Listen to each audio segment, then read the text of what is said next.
Brain Injury Association of Florida is pleased to provide Perspectives on Brain Injury for the Caregiver, a series of short informational videos to help caregivers learn more about traumatic brain injury, understand their loved one, and manage life after TBI.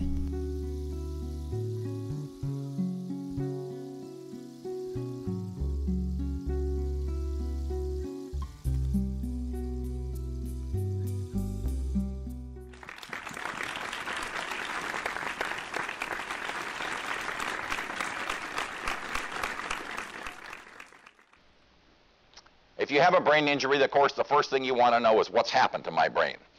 So the best way to understand brain injury is to understand neuroanatomy. You all ready for neuroanatomy? How many of you love neuroanatomy? Okay, good. Yeah, okay, great. That's fantastic. Okay, so here's neuroanatomy. We're going to be looking at a bunch of brain structures, you know, and we will start with your striatal cortex and go to your medullary areas and your pons, and you know, then we'll talk about the periaqueductal gray area. You don't like that? Too complex? All right. We'll give you my version of neuroanatomy.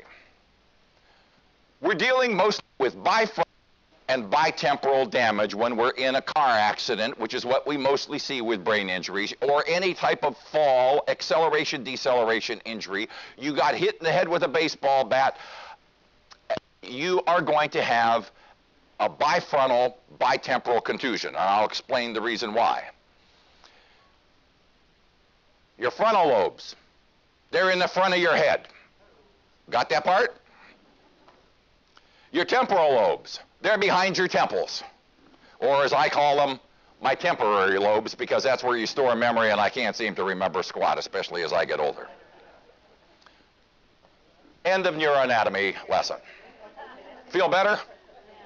Okay, good. That was good, because there's going to be a quiz later.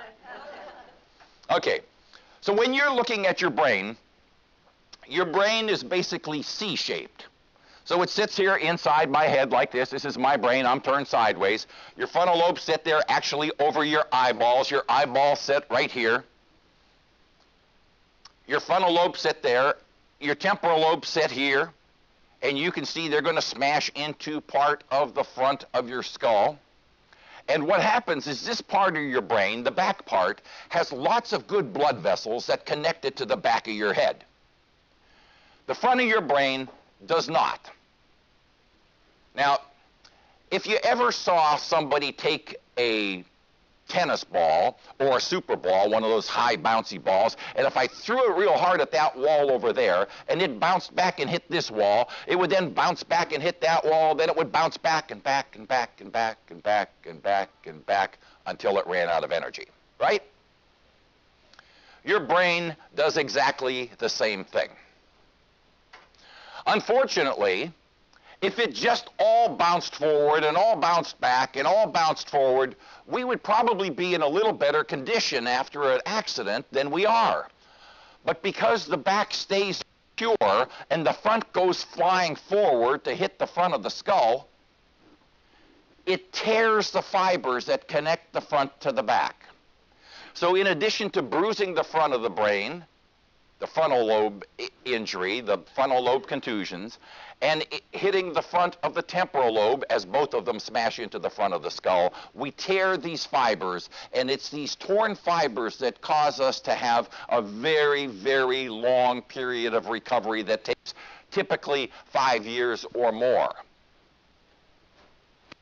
So you're going to see recovery that takes place over a long period of time.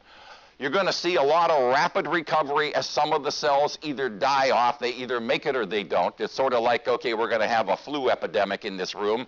Some of you are younger than I am, you'll probably make it. Some of you who are my age will struggle along real badly.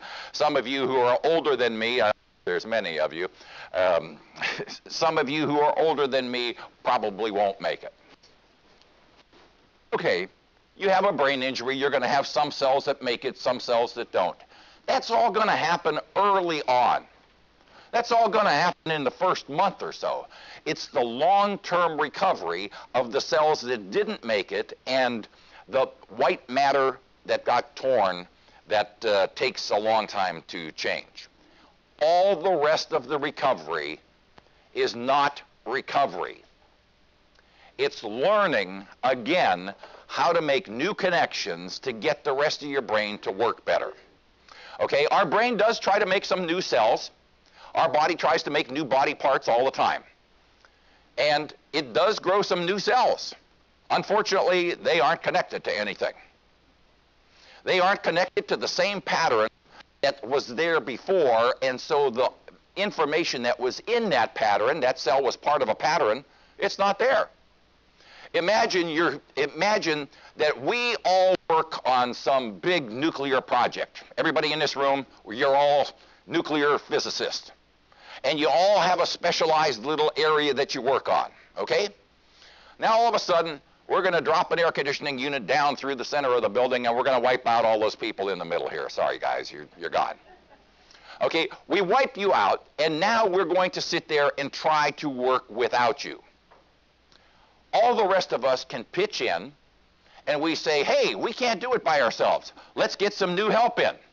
So they bring some people in off the street, and the first 20 people that come in, we just stick them in those chairs. Now we have new cells. Isn't that great? What do they know about nuclear physics? Nothing. Exactly. And that's what happens when you grow some new brain cells. They aren't connected. They don't know the story. They don't know what was going on. They don't know they're part of the word yellow. They don't know that they're part of the memory of being at the lake. They don't know that they're part of anything. They have to learn to become part of it again. And that's the kind of recovery that takes place over years.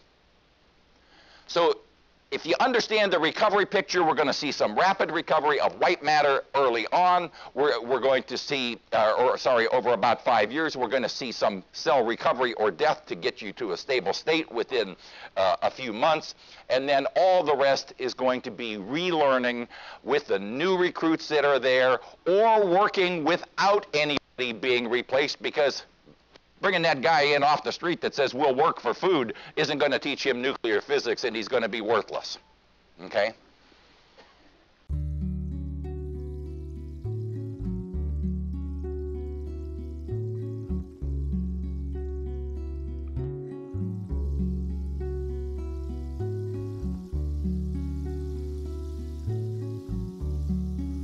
To learn more about psychosocial issues for the whole family by Dr. James Mikula, go to www.byyourside.org and search Caregiver. To learn more about this particular topic, call the Traumatic Brain Injury Resource and Support Center helpline at 800-992-3442.